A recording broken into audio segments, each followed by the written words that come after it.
시편 84편 1절부터 12절까지 말씀입니다. 이 시는 고라 자손의 시고요. 인도자를 따라 깃딧에 맞춘 노래라고 하는 부제가 붙어 있습니다. 교독하도록 합니다. 만군의 여호와여, 주의 장막이 어찌 그리 사랑스러운지요.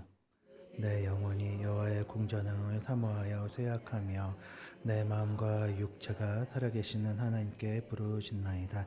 나의 왕 나의 하나님 만군의 여호와여, 주의 제단에서 참새도 제 집을 얻고 제비도 새끼둘 보금자리를 얻었나이다. 주의 집에 사는 자들은 복이 있나니 그들이 항상 주를 찬송하리이다. 셀라. 주께 힘을 얻고 그 마음에 시온의 대로가 있는 자는 복이 있나이다. 그들이 눈물 골짜기로 지나갈 때에 그곳에 많은 샘이 있을 것이며 이른 비가 복을 채워주나이다.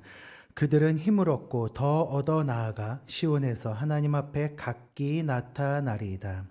만군의 하나님 여호와여, 내 기도를 들으소서. 야곱의 하나님이여, 귀를 기울이소서. 셀라. 아멘. 네, 우리 시편 통독이 이제 이번 주면 다 끝납니다. 리딩지어스 이제 그 프로그램을 통해서 우리가 신앙 훈련을 하고 있는데 읽으셨는지 참여하셨는지는 묻지 않겠습니다. 네, 하셨으리라 믿고 네, 하시고 계시죠? 네, 아멘 안 하신 분들은 속으로 아멘 하셨으라고 믿습니다. 네, 이런 얘기하니까 불편하시죠? 그럼 이번 주엔 제발 좀 읽으셔야 됩니다. 그동안 이제 시편이 우리가 참 수많은 찬양을 통해서 이제 접했었고요. 또 우리에게 익숙한 아름다운 구절들이 있었죠. 그래서 이게 좀 굉장히 쉬운 성경이라고 여겼습니다. 일단 제가 그랬습니다. 제가 그랬는데 이제 시편 통독을 요즘 진행을 하면서 저번에도 말씀드렸다시피 이거 요약하는 거 쓰고 이거 자른 게 전데도 이 시편에 이런 구절이 있었나 뭐 이런 생각을 하면서 읽을 때가 좀 많았어요. 거기다가 잠깐만 있어보자. 이 구절은 이렇게 앞뒤가 연결이 되는구나 라는 생각을 하면서 이렇게 읽다 보니까 굉장히 좀 새롭기도 하고요. 그 다음에 저는 이제 시편을 읽을 때마다 요 시편 구절을 따서 지은 이제 찬양들이 좀 많이 생각이 나더라고요. 그렇게 해서 떠오르는 곡도 있으면 좀 흥얼흥얼 같이 불러보시는 것도 이제 통독을 하시면서 하나의 좋은 방법이 되지 않을까 싶습니다. 우리 그 종교개혁자 깔뱅은 이제 그 시편에 곡조를 붙인 이제 시편가가 있어요. 시편 찬송이라고 하고요. 이게 그 스위스 제네바 깔뱅이 있던 도시인데 거기에서 이제 그 주로 만들어서 불렀던 찬양이다. 그래서 제네바 시편 찬송이라고 많이 부르거든요. 그런데 예배 때 바로 요 시편만을 찬양으로 쓰자라고 제안을 했습니다. 그래서 전 세계 장로교회들이나 개혁교회들 보시면요, 지금도 시편 찬송만 이 예배 때 부르면서 하나님의 예배를 하고 있어요. 근데 제 통독을 하면서 왜 깔뱅이 그렇게 얘기했는지를 좀 깨닫게 됐습니다. 그만큼 시편이 우리에게 주는 이제 감동이 참 특별한데 우리 성도님들 이번 한 주간 어떠셨는지 모르겠습니다. 시편 속에 나타난 부르짖음을 보면서 하나님을 과연 부르짖으셨는지, 그리고 시편 속에 드러난 찬양을 읽으시면서 같이 하나님을 찬양하셨는지 모르겠는데 남은 한 주간 그 특별한 은혜를 좀 마음껏 경험하시는 한 주간이 되셨으면 좋겠습니다. 오늘 우리는 이제 지난 시간에 1, 2권을 살펴봤고요. 오늘 이제 시편 3, 4, 5권을 이제 정리를 할 텐데 여기에 보시면 이제 유난히 탄식시의 비중이 좀 높다는 것을 좀 살펴보실 수 있고요. 그리고 4권이 거기에 대한 답이 된다라는 거, 그리고 5권은 이제 그 주로 이제 다시 오실 왕에 대한 노래들이 담겨 있더라라는 것들을 좀 살펴보려고 합니다. 이제 간단히 좀 정리해 보도록 하겠습니다. 오늘은 프린트를 만들지 않았기 때문에 화면에 이제 가끔씩 이렇게 요약된 자막들이 좀 이렇게 계속 뜰 겁니다. 그래서 그런 거 보시면서 내용 파악하시고요. 그 다음에 뭔 소리인지 모르겠다. 그럼 집에 가셔서 리딩 지저스 노란색 그거 이제 5권 읽으시고 5번째 장 읽으시면 요 내용이 있다는 거 좀 참고하시면 좋을 것 같습니다. 네, 이제 시편 3권부터 우리가 살펴보도록 하겠습니다. 시편 3권은요, 저는 개인적으로 여기다 부제를 그렇게 붙여봤습니다. 탄식과 절망의 노래들이다라고 좀 제가 부제를 붙여봤어요. 왜 그런가 하면요, 좌절하고 절망하는 그런 노래들이 굉장히 많이 나타나기 때문에 그래요. 근데 이제 3권과 4권이 내용적인 측면으로 좀 많이 이어지는 면이 강하다고 말씀을 드렸는데 그 부분에 대해서 이제 조금씩 설명을 좀 드리도록 하겠습니다. 시편에 이제 탄식시, 뭐 애가라고도 하고 뭐 그런 게 많다는 거는 이제 우리 담임 목사님의 설교를 통해서나 아니면 뭐 제가 말씀드렸다시피 잘 아실 텐데 이게 일권에 참 많이 등장하거든요. 탄식시가 그 다윗이 지은 시기 때문에. 그런데 2권에는 비중이 좀 이렇게 좀 적어지는 것 같다라고 하더니 갑자기 3권 되니까 확 늘어납니다. 분량이 굉장히 많아져요. 그런데 그 중에서 가장 대표적인 이제 탄식 시가 이제 3권에서는 어딘가 하면 88편입니다. 시편 88편인데 이제 시편 88편에 보시면 시인이 시작하자마자 이제 뭐라고 얘기하냐면요. 2절에 주여 나의 부르짖음에 귀를 기울여 주옵소서라고 이야기를 하기 시작을 해요.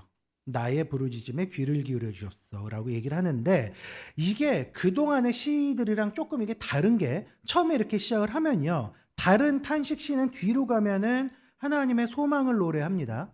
행간에 보시면 뭐 현실은 이러하지만 그럼에도 하나님의 선하시니 제가 하나님을 찬양합니다. 뭐 어쩌겠습니다 하고 쭉 나오는데 이 88편은 그런 게 없어요.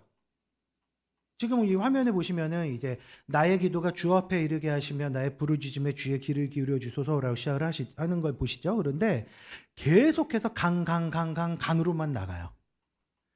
이게 자기 삶에 뭐라고 얘기하느냐? 재난이 가득하다는 거예요. 그래서 이 자기 생명이 스월, 이게 정확하지는 않은데 그냥 지옥이라고 등치시키시면 그래도 이 상황에서는 좀 이해가 좀 빠르실 것 같은데 내 생명은 지금 하나님보단 지옥에 더 가까이 있습니다라고까지 외칩니다. 그래서 6절을 보면 뭐라고까지 얘기를 하느냐? 주께서 나를 깊은 웅덩이와 어둡고 음침한 곳에 두셨다라고까지 소리를 질러요.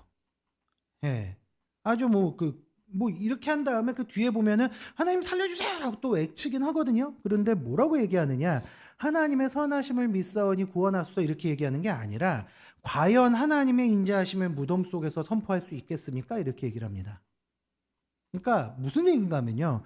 내가 죽은 뒤에 아니면 이 환란의 끝에까지 가가지고 내가 곤란에 완전히 그냥 끝까지 겪은 다음에는 하나님께서 도와주시는 걸 해주셔봤자 뭐 소용이 없지 않습니까? 그러니까 그 전에 좀 살려주십시오라고 외치는 거예요. 그러니까 다른 시에서는 믿음을 가지고 하나님께 외치는 느낌인데 여기서 보면은 그냥 말 그대로 주님 살려주세요예요.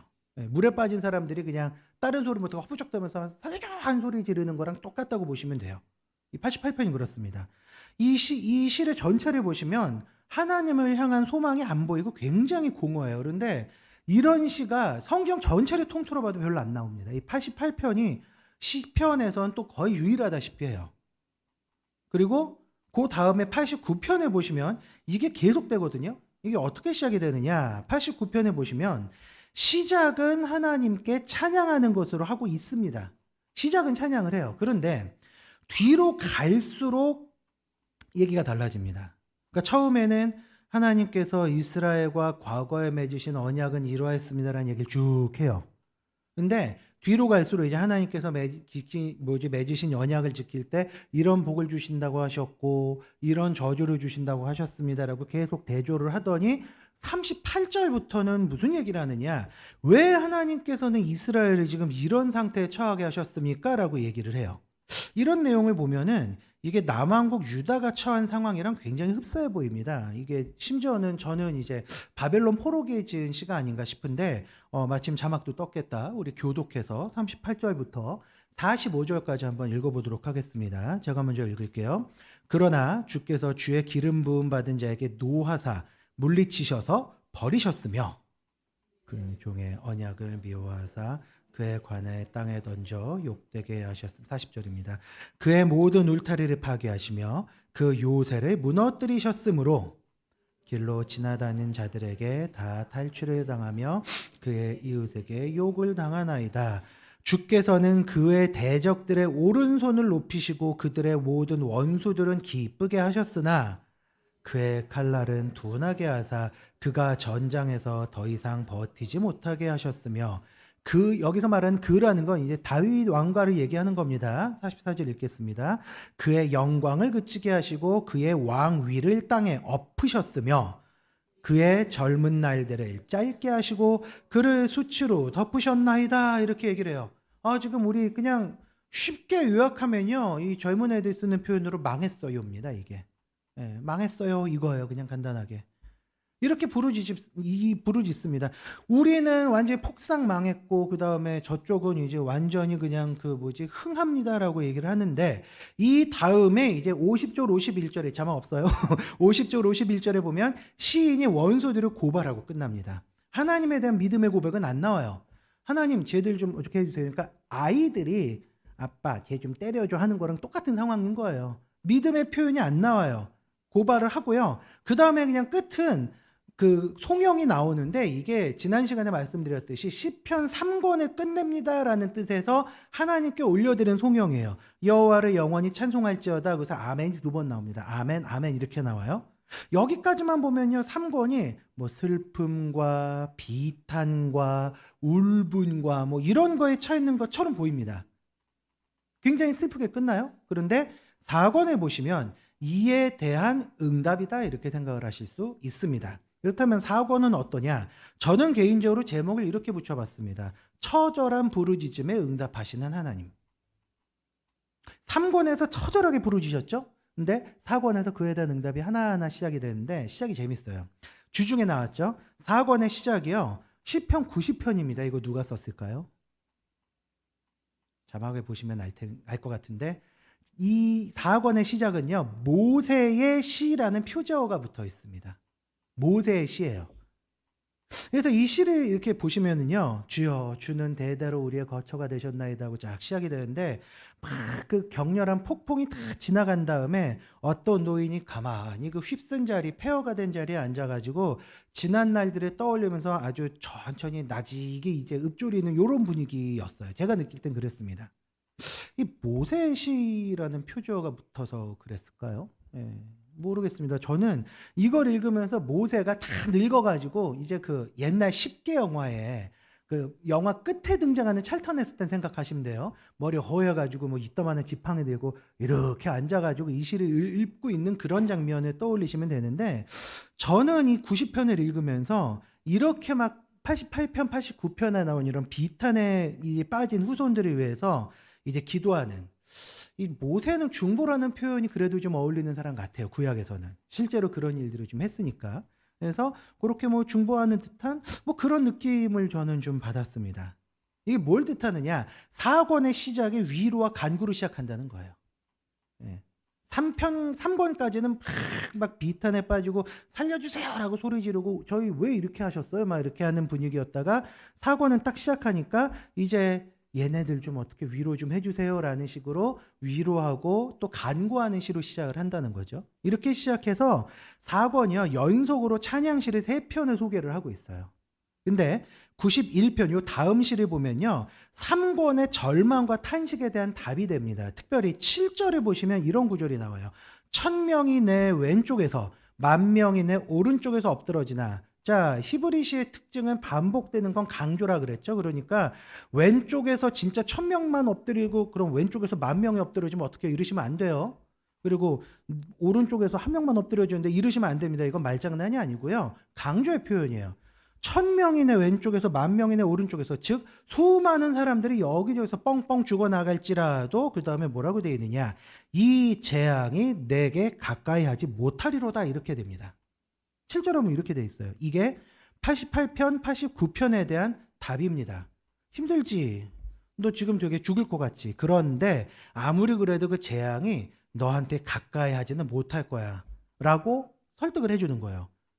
그리고 그 다음 시 92편에는 드디어 하나님을 찬양하는 내용이 나오고요. 93편에서 온전히 하나님의 역사, 하나님께서 이런 일을 하셨습니다. 라는 걸 막 찬양을 합니다. 이렇게 시인이 하나님의 역사를 구체적으로 노래하고 찬양을 시작을 하는 거예요. 자, 이런 흐름을 보십시오. 이 흐름을 통해서 시편이 우리에게 가르쳐 주는 건 무엇일까요? 시편을 자세히 보시면요. 우리의 삶은요. 끝이 보이지 않는 터널과 같습니다. 우리의 삶은 여기서 아멘하시면 안 돼요. 끝이 보이지 않는 터널과 같으니까 터널에서 곱게 살다 갑시다 이러면 안 되잖아요. 예. 우리의 삶은 끝이 보이지 않는 터널과 같을지라도 요 다음 대목에서 아멘을 하셔야 돼요. 뭐냐? 하나님의 자비와 은혜는 한 번도 그치지 않았다라는 거예요.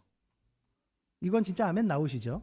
자, 우리의 삶은 끝이 보이지 않는 터널과 같습니다. 시편 88편, 89편이 있어요. 매일 내 삶에는 그 이후가 없는 것 같아요. 그 이전도 없는 것 같아요. 시편 88편, 89편, 아유 하나님 살려주세요 소리만 계속 반복되는 것 같아요. 그런데 그런 것 같은데도 하나님의 자비와 은혜는 단 한 번도 우리 삶에서 그친 적이 없다라는 겁니다. 이 시인의 시들을 보시면요, 자기에게 다가온 이런 어려움, 악인의 형통함, 이런 걸 보면서 계속 좌절해요. 그리고 하나님께 이런 상황이 부당합니다라고 계속해서 호소를 합니다. 이런 불합리와 부당함이 우리 눈에는 계속되는 것처럼 보여요. 악인이 배부르고 악인이 형통하고 승승장구하는 것 같아요. 그런데 하나님께서 이걸 그대로 절대 방치하시는 분이 아니시라는 거예요. 반드시 정의를 행하시고 하나님의 자비를 세우신다는 거예요. 고아와 과부와 나그네의 눈에서 눈물을 반드시 닦아주신다는 거예요. 그래서 시인은 결국에는 하나님의 자비와 은혜를 찬양할 수밖에 없다는 겁니다. 그래서 이렇게 시편을 읽으시면요, 우리의 절망과 원망과 눈물과 아픔과 이런 것들을 하나님을 향한 찬양으로 바꾸는 법을 가르쳐 주는 겁니다. 그래서 시편을 읽으시다 보면은 우리 안에 그런 원망이나 좌절들이 하나님을 향한 찬양으로 서서히 바뀌어져 나가는 걸 보시게 될 겁니다. 언젠가 우리 삶에도 그런 일들이 일어날 거라고 믿고요. 그래서 이제 4권의 마지막 시가 106편인데요. 이 106편에 보시면 어떻게 시작을 하느냐, 익숙하실 겁니다. 할렐루야, 여호와께 감사하라, 그는 선하시며, 그쵸, 나오시죠? 그 인자하심이 영원함이로다, 이렇게 시작을 해요. 그래서 시 전체를 통해서 회개하고 감사하고 계속합니다. 자, 3권이랑 대조해 보시죠. 89편 3권의 마지막 시를 보시면요, 하나님께서 언약 백성들을 심판하셨다라는 걸 한탄을 하면서 하나님께 부르짖고 있어요, 시인이. 그런데 106편을 보면요, 89편에서 저지른 범죄하고 뭐 큰 차이가 나는 것 같진 않아요. 그럼에도 불구하고 긍휼히 여기신 하나님을 찬양을 하면서 시가 끝나요. 특별히 이 106편 가는 여정에 있습니다. 101편부터 103편까지 3편을 보시면 이게 다윗의 시예요. 다윗의 시인데 여기서 보시면요, 101편에 보시면 이제 다윗이 뭘 얘기하느냐, 하나님의 인자와 자비를 노래를 합니다. 하나님의 인자와 자비를 노래를 하고요. 그 다음에 102편에 보시면 하나님께 마음을 토해 놓습니다. 그리고 103편에 보시면 하나님을 찬양합니다. 이건 뭘 보여주느냐, 우리가 절망 가운데 빠져 있을지라도 우리의 소망은 아직 끝나지 않았다라는 겁니다. 야구 좋아하시는 분들 계시는지 모르겠습니다. 야구에 보시면요, 그런 격언이 있어요. 이제 미국의 유명한 요기 베라라고 그 야구 선수가 했던 말인데, 끝날 때까지는 끝난 게 아니다, 이 얘기입니다. 이런 얘기가 있습니다. 이게 우리나라에서는 또 어떤 식으로 변형이 되느냐, 야구는 9회 말 투아웃부터예요. 실제로 9회 말 투아웃에 다 이긴 경기 뒤집어지는 경우 진짜 많거든요. 최근에도 그런 경기 몇 개 나왔더라고요. 우리 삶이 이거랑 똑같아요. 지금까지만 보면은 아이고 아버지 살려주이소 이렇게 되는 것 같은데, 어느 틈엔가 하나님은 역전과 반전의 명수세요. 그걸 뒤집으셔가지고 완전히 하나님의 은혜와 응답을 주시고 상황을 막 역전시켜 주신 거예요. 시편에 그런 것들이 너무 많이 나오는데, 그렇다면 우리가 시편을 읽으면 우와 이러고 입 벌리고 보는 게 아니라 언젠가 나에게도 이런 일이 일어나겠지라고 믿으면서 하나님을 찬양할 수밖에 없다는 겁니다. 이렇게 해서 우리는 하나님께서는 성도의 부르짖음을 결코 외면하지 않으시고 반드시 응답하신다라는 걸 알게 되는 겁니다. 네, 그렇다면 이제 시편 5권입니다. 5권은 이제 어떤 내용이냐, 이제 왕이 오실 때까지라는 제목을 좀 붙여봤거든요. 왕이 오실 때까지. 네, 시편 5권의 내용은 이제 바로 그런 내용인데요. 이 리딩지어스 읽어보시면 뭐라고 설명이 되어 있냐면요, 5권의 중심이 이제 자막 나오죠. 118편, 119편이래요. 그래서 저는 이게 뭔 소린가 하고서 한번 좀 봤어요. 이제 리딩지어스 보면 더 긴 설명이 없어요. 왜냐하면 교수님들 강의를 이렇게 요약해가지고 넣은 거기 때문에 거기에 대해서 그 교수님이 막 이렇게 길게 설명을 한 걸 다 잘라가지고 압축을 했거든요. 근데 여길 보면은요, 두 편의 시가 서로 짝으로 맺어져 있대요. 그래서 무슨 내용인가 제가 좀 봤습니다. 했더니요, 118편, 이번 주 우리 읽을 분량입니다. 118편은 하나님께서 행하신 일에 대한 감사가 들어가 있는 시예요. 그리고 119편에 보면은 그 긴 시죠. 하나님의 율법을 찬양을 하는데, 118편에 보시면 이게 메시아 시편이라고 되어 있습니다. 왜 그러느냐? 하나님께서 하신 일에 대해서 감사하긴 하는데 자세히 보면은 예수 그리스도께서 하실 일들이 시 전체에서 드러나고 있어요. 그리고 119편을 보면은 이제 히브리어로 율법을 토라라고 합니다. 토라. 네, 그래서 히브리어로는 토라라고 하면 율법인데 이 율법, 토라라는 단어가 105번 나온대요. 이건 제가 아직 세어보지는 않았습니다만 이게 105번 나오는데 이게 그만큼 하나님의 율법을 깊이 있게 설명을 합니다. 119편에 보시면 히브리 알파벳이 22글자예요. 그래서 그 글자 우리로 치면 삼행시 같은 거라고 생각하시면 됩니다. 뭐 옛날에 우리 교수님이 이런 시를 읽어주셨는데 누렁이로 삼행시를 지었어요. 누렁아 지져봐 렁렁렁렁렁 이놈 이상하게 짓네 이거. 이거를 수업 때 얘기를 해주시더라고요. 이런 식으로 삼행시를 지은 게 시편 119편이에요. 히브리 알파벳 알렙으로 시작을 해가지고 쭉 시작되는 거 12절. 그 다음에 베이트로 시작하는 거 쭉 해가지고 12절. 이런 식으로 해서 22개가 쭉 반복이 되다 보니까 23개인가요? 곱하면 179절이 나와요.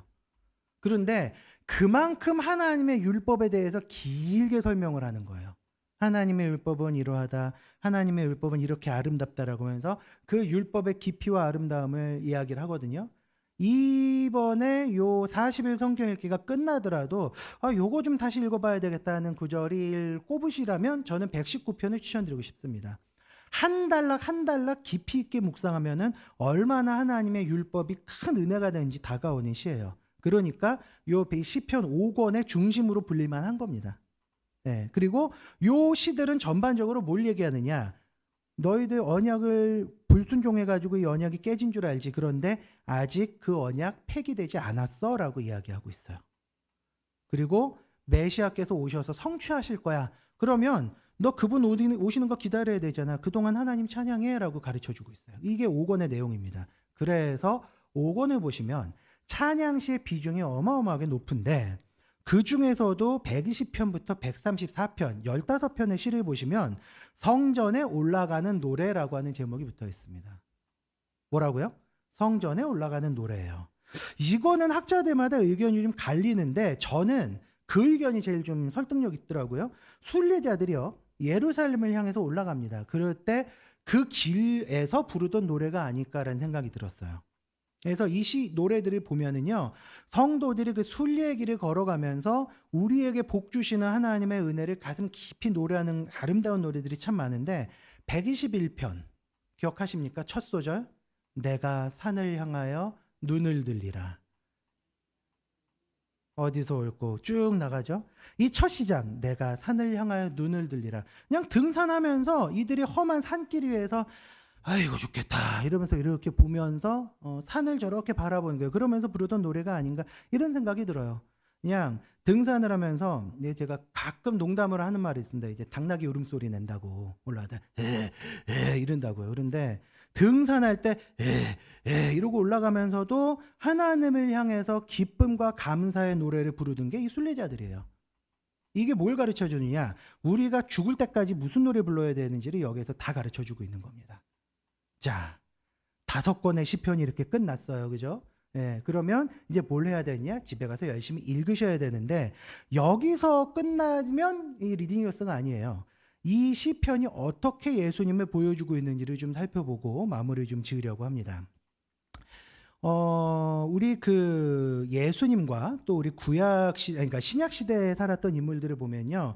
굉장히 구약에 능통했고 시편을 아주 즐겨 불렀던 사람들이에요. 마태복음 22장 44절에 보면요. 이런 구절이 있습니다. 마태복음 2장 44절 주께서 내 주께 이르시되 이거를 한번 제가 구약에 있는 걸로 읽어드릴게요. 자막이랑 비교해 보세요. 예수님이 시편 110편을 인용을 하신 거거든요. 이게 이 시편 110편 1절은 이렇게 시작합니다. 여호와께서 내 주에게 말씀하시기를 내가 내 원수들로 내 발판이 되게 하기까지 너는 내 오른쪽에 앉아 있으라 하셨도다. 차이가 좀 용어의 차이는 좀 있을 수 있어요. 그죠? 왜 그런가 하면 신약 시대 예수님과 제자들이 인용했던 성경 구절은요. 이게 그 구약 성경을 헬라어로 번역한 70인역 성경이에요. 그걸 인용했기 때문에 약간 우리말하고는 뉘앙스가 좀 다를 수는 있는데 내용은 똑같아요. 다시 한번 들어보세요. 여호와께서 내 주에게 말씀하시기를, 주께서 내 주께 이르시되죠. 내가 내 원수들로 내 발판이 되게 하기까지, 내가 내 원수를 내 발 아래에 둘 때까지. 여기서 말하는 발판은요, 이게 발등상이라 그랬죠. 옛날에 사극 보시면 임금들이 이렇게 옥좌에 앉아 있으면 발 딱 올려놓는 발판 있죠. 그게 발등상이에요. 예. 그러니까 그냥 아래에 놓고 그냥 밟아버린다 이 얘기예요. 원수들을. 그렇게 하기까지 너는 내 오른쪽에 앉아 있으라 하셨도다. 이거를 직접 인용을 하셔요. 그리고 베드로가 사도행전 2장 25에서 28절을 보면요, 내가 항상 내 앞에 계신 줄을 내 안에 모시며 이렇게 쭉 인용을 하는 게 시편 16편입니다. 네, 8절부터 11절까지예요. 그런데 이렇게 시편에 대해서 능통했었던 건데, 예수님께서 이렇게 그 예수님을 노래자라고 시편에서 설명을 하는데, 그거를 이제 조금 제가 정리를 좀 해드릴게요. 이 리딩 지어스에서는 예수님을 노래자라고 얘기를 하는데, 저는 그냥 시인이라고 하는 게 낫지 않았나라는 생각이 듭니다. 예수님께서 필연적으로 부활하실 수밖에 없었고 예수님께서 오실 수밖에 없었던 게 이 구약 성경들에 굉장히 그냥 뚜렷하게 드러나는데, 시편 역시 마찬가지고요. 예수님께서 이렇게 드러나셨습니다. 일단 첫 번째, 리딩 지어스에서는 이렇게 얘기를 해요. 첫 번째, 예수님은 어떤 분이시냐? 우리를 대표하는 노래자 혹은 우리를 대표하는 시인이시다, 이렇게 이야기를 합니다. 좀 전에도 제가 이렇게 말씀을 드렸는데, 이런 식으로 예수님이 시편을 굉장히 자주 인용을 하시거든요. 근데 어느 정도로 인용을 하셨느냐? 예수님께서 십자가에 달리셨을 때 성부를 향해서 뭐라고 외치시죠? 나의 하나님, 나의 하나님, 어찌하여 나를 버리시나이까? 그 외침이 시편 21편의 서두입니다. 나의 하나님, 나의 하나님, 어찌하여 나를 버리시나이까? 그래서 어떤 분들은 이거를 설명을 하면서 예수님께서는 십자가에 못 박히신 그 순간에도 시편의 예언을 성취하셨다, 이렇게까지 얘기를 해요. 정확합니다. 근데 이렇게 시편을 노래하시다 보면요, 그 안에 있는 그런 부르짖음, 그 다음에 슬픔, 고통, 원망 다 우리하고 공유를 하시는 분이신 거예요. 왜? 우리하고 똑같은 육신으로 오셨던 분이니까. 그런데 거기서 끝나지 않고 우리가 마침내는 원망으로만 끝나지 않고 시편 23편 여호와는 나의 목자시니 내게 부족함이 없으리로다 라는 그 고백을 할 수 있도록 인도하시는 분이시라는 거죠. 그래서 리딩 지어스에서는 예수님을 우리를 대표하시는 분, 이렇게 설명을 하는 겁니다. 네, 시편에는 시편에 나타나는 예수님의 첫 번째 모습, 우리를 뭐 하신다고요? 대표하신다고요. 그 다음에 두 번째로는요, 최고의 시인 혹은 최고의 노래자라고 이야기를 합니다. 이게 앞에 하고 좀 맞닿아 있는데, 시편에 예수님과 우리가 이렇게 공유할 수 있는 그런 내용도 많이 있지만, 경험이나 깊이 뭐 이런 부분들에서 우리가 예수님과 공유가 안 되는 부분들이 있어요. 이거 리딩 지어스에서 시편 24편 가지고 예를 듭니다. 시편 24편 1절에 보면 이렇게 물어봅니다. 여호와의 산에 오를 자가 누구며 그의 거룩한 곳에 설 자가 누구인가, 이렇게 물어봐요. 그런데 여기에 대해서 시편이 뭐라고 답을 하느냐? 곧 손이 깨끗하며 마음이 청결하며 뜻을 허탄한 데에 두지 아니하며 거짓 맹세하지 않는 데다, 이렇게 얘기를 해요. 이거 우린 불가능합니다. 손이 깨끗해요라고 하는 거, 우리 화장실에서 손 닦는 그 위생이 아니라는 건 아시죠? 손이 깨끗하다는 거는 우리의 모든 행동이 거리낌이 없다, 이 얘기예요. 그리고 마음이 청결하다. 마음이 하나님 마음 이렇게 위선을 가식적이지 않다는 거예요. 위선. 아시죠? 안녕하세요. 그런데 뒤에서는 이렇게 그냥 막 저하면서 우리 소위 말하는 뒷담화하는 거, 가식, 이게 없다는 거예요. 우리는 그게 불가능하죠. 그리고 뜻을 허탄한 데에 두지 아니하며 가만히 이렇게 뭐 장로님들이나 목사님들이 이렇게 기도를 하십니다. 아버지 하나님, 근데 속으로 오늘 주식은 얼마나 올랐을까? 오늘 집값은 얼마나 뛰었을까? 아버지, 복권 6개 숫자를 주시옵소서. 이게 뜻을 허탄한 데에 두는 거예요. 우리는 그게 안 돼요. 그런데 예수님밖에 안 되는 거예요. 거짓 맹세하지 아니하는 자, 구약의 관점으로나 지금으로나 함부로 공수표 남발하는 거.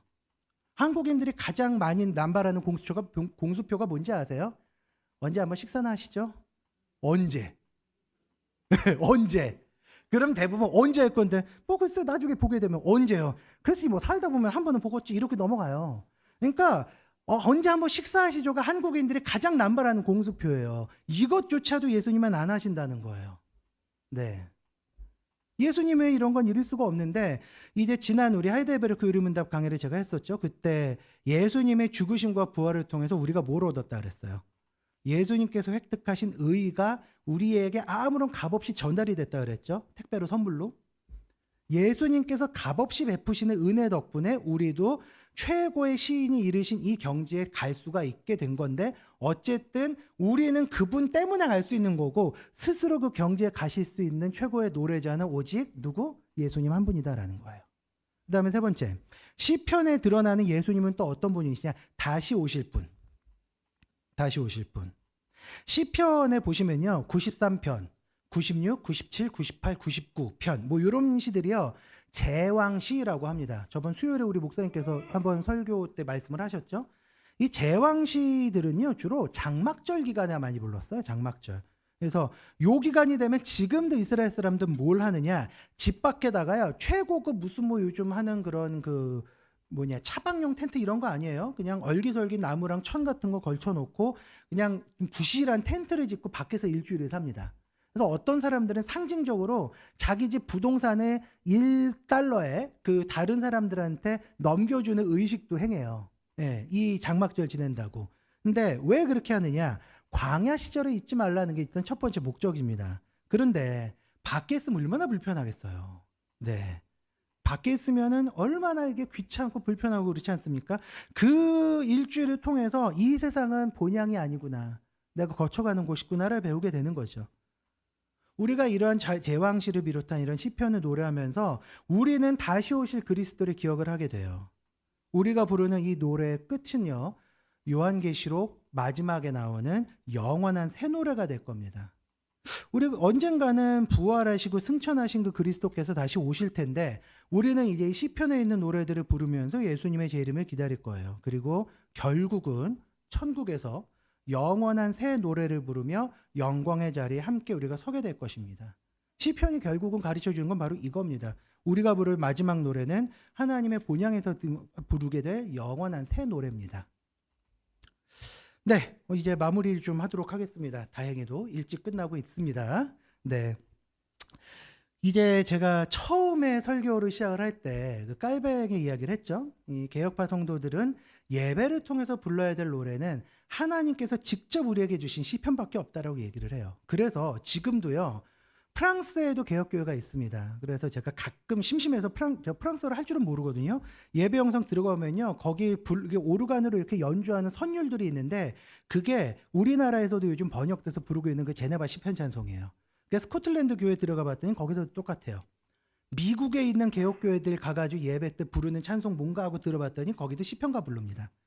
예, 왜 그러느냐? 단 하나의 노래 시편밖에 완벽한 노래는 없다는 거예요. 그래서 공예배 시간에는 제네바 시편가만 부르고 있는데, 우리나라에도 이게 한 10몇 년 전에 번역이 됐어요.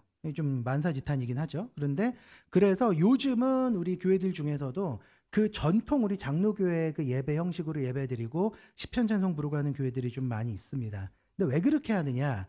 이 시편만큼 성도의 삶을 잘 보여주고 하나님께 올려드릴 확실한 수직적 영광이 반영되어 있는 곡이 없다는 거예요. 이제 우리가 부를 노래를 좀 되돌아보셨으면 좋겠습니다.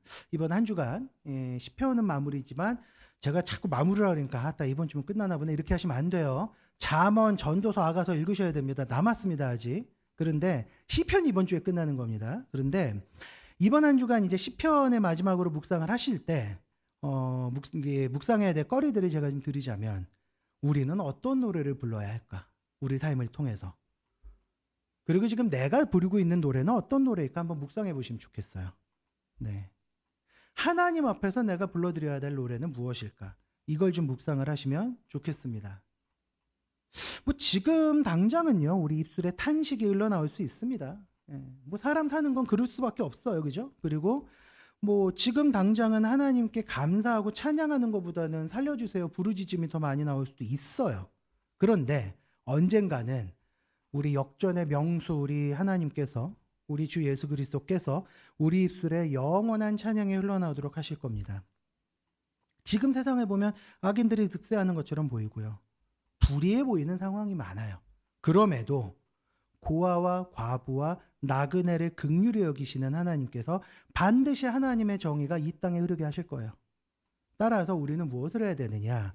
성도된 우리는 영원한 본향을 사모하면서 영광의 그 새 노래를 부를 그 날을 기대하면서 하나님을 이 땅에서 우리가 숨쉬는 그날까지 영원토록 찬양해야 된다는 겁니다. 이게 시편이 우리에게 주는 깨달음입니다. 이번 한 주간 이 시편의 노래들을 좀 많이 묵상하시고 또 부르시는 우리 성도님들 되시면 좋겠고요. 삶이 바빠요, 힘들어요. 그러면 그 핵심 장만이라도 읽으시면서 꼭 시편을 좀 묵상하시는 우리 한 주간 되시면 좋겠습니다. 지난주에 이어서 시편 구절로 드리는 시편 기도를 좀 올려드리면 좋겠습니다. 화면을 좀 띄워주시겠습니까?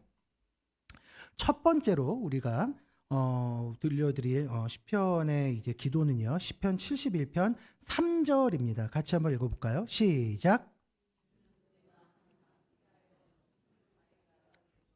주께서 나를 구원하라 명령하셨으니 이는 주께서 나의 반석이시요 나의 요새이심이니이다. 한 번 더요. 주는 내가 항상 피하여 숨을 바위가 되소서. 주께서 나를 구원하라 명령하셨으니 이는 주께서 나의 반석이시요 나의 요새이심이니이다. 이번 한 주간 주님을 의지하면서 나아가는 한 주간 되게 해달라고 기도하시고요. 두 번째 우리 기도 제목도 한번 띄워주실래요? 시편 90편입니다. 아까 모세의 기도였는데 같이 한번 읽어보겠습니다. 우리에게 우리 날 계수함을 가르치사 지혜로운 마음을 얻게 하소서. 한 번 더요.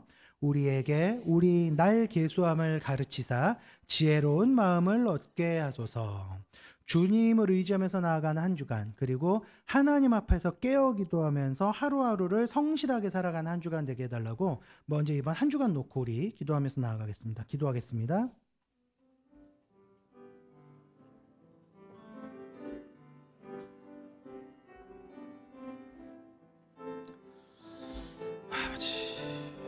주께서 은혜를 더하여 주시옵시고 우리에게 하나님께서 큰 은혜를 더하여 주셔서 정말 아버지 하나님 이번 한 주간 우리가 하나님 항상 하나님을 의지하면서 나아간 한 주간 되게 하시고 하나님 앞에서 깨어 기도하면서 하루하루 우리에게 주어진 바 우리의 임무들을 성실하게 수행해 나갈 수 있도록 주님 인도하시고 함께하여 주시옵소서. 거룩하고 자비로우신 아버지 하나님 그리하여서 이번 한 주간 주님께서 오시는 은혜를 충만히 누리게 하시고 또 우리가 어려운 일들을 많이 겪더라도 그 어려운 일들을 아버지 하나님께서 능히 감당하고 이겨내고 또 아버지 하나님 앞에서 아버지 하나님께서 일들을 잘 정말 감당하고 하나님께서 주시는 은혜를 따라서 한 주간을 살 때 아버지 하나님 우리가 정말 하루하루 그 성실하게 살아감으로 인해서 하나님을 찬양하고 하나님의 뜻을 발견해 나가는 한 주간 되도록 인도하여 주시옵소서. 아버지 하나님 은혜를 더하여 주시옵소서.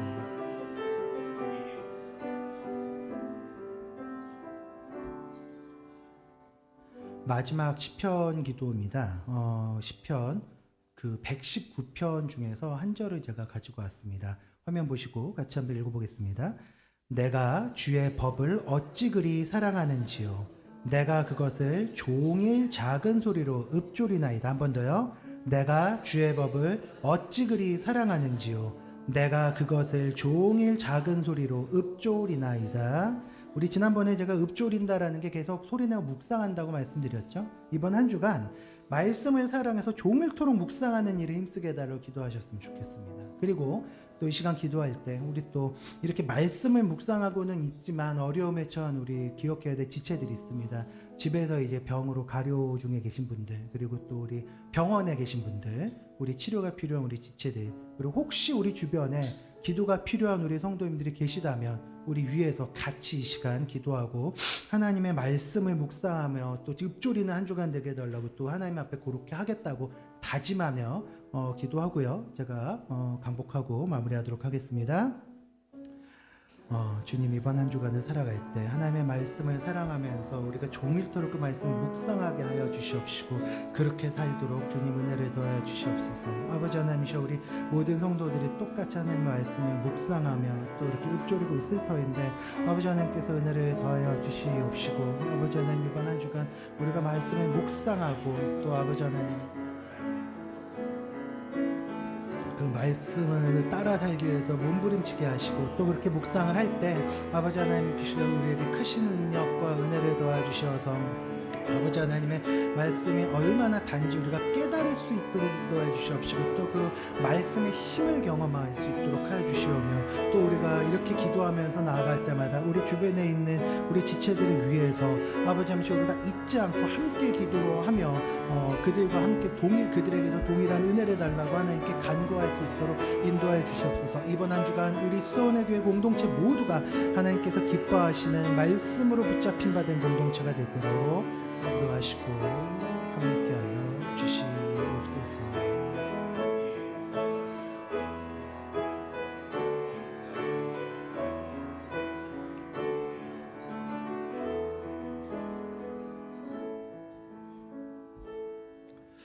주님, 우리가 때로는 터널을 통과하는 것과 같은 어둠과 힘듦과 아픔 속에 놓여 있을지라도 주께서는 우리를 버려두지 않으시고 우리를 여전히 기억하셨음을 기억하고 또 아버지 하나님 그로 인하여서 힘을 얻기를 원합니다. 아버지 하나님 절망 속에 빠져있는 그 시편 기자들이 하나님께서 함께 하심을 보고 힘을 냈듯이 이번 한 주간 우리 모든 살아가는 수서은혜 교회 권속들이 하나님의 말씀 안에서 힘을 얻게 하시고 또 말씀이 주는 은혜를 아버지 하나님 깨달아서 이번 한 주간 그 은혜에 의지하면서 나아갈 때 주께서 우리 삶에 은혜를 베풀어 주시고 또 하나님께서 함께 하심을 더 많은 우리 주변에 있는 더 많은 사람들이 보고 하나님을 찬양하는 한 주간 되도록 주님 인도하시고 함께 주시옵소서. 주께서 함께 하시고 이번 한 주간도 이 수서은혜 교회가 하나님의 은혜 안에 거하도록 주여 특별한 은혜를 허락하여 주시옵소서. 우리 주 예수 그리스도의 은혜와 하나님의 사랑과 성령의 교통하심이 고개 숙인 주의 백성들 가운데 이제로부터 영원토록 함께 있을지어다. 아멘.